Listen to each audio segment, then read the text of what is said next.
Yeah, and I can tell you this much: when you have inflation in the system and it gets embedded, it's really hard to get it out because people expect it. It gets built into wage increases.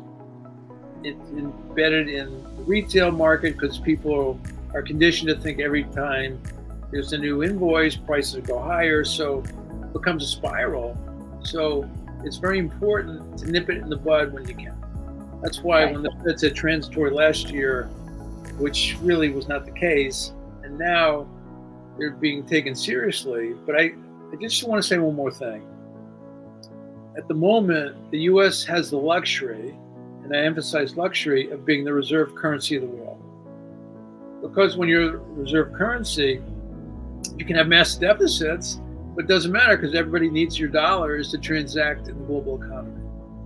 Well, if the Fed loses its credibility as an inflation fighter, then the US status as a reserve currency is in jeopardy. And right now, we've had lots of benefits by being the reserve currency of the world. So the Fed really can't relax on their inflation fighting mandate. Mhm.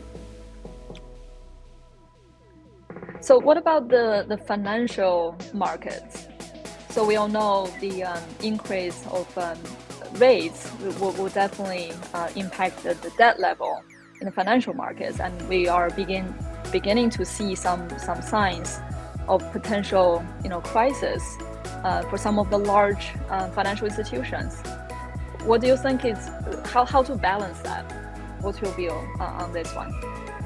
Well, firstly, it's my humble opinion that most financial crises and really recessions, the heart of what triggered those things was the banking system or the financial markets, the capital markets. So if they seize up, the market really depends on the free flow of liquidity into the market to run a successful economy.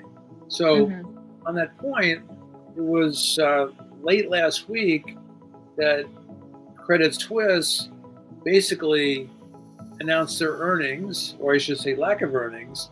But this is a stock that people are comparing to Lehman Brothers from 2008. And Lehman was the final trigger that triggered the financial crisis that affected the global economy. So you can't look at a major bank like Credit Suisse and say, oh, it's a one-off thing.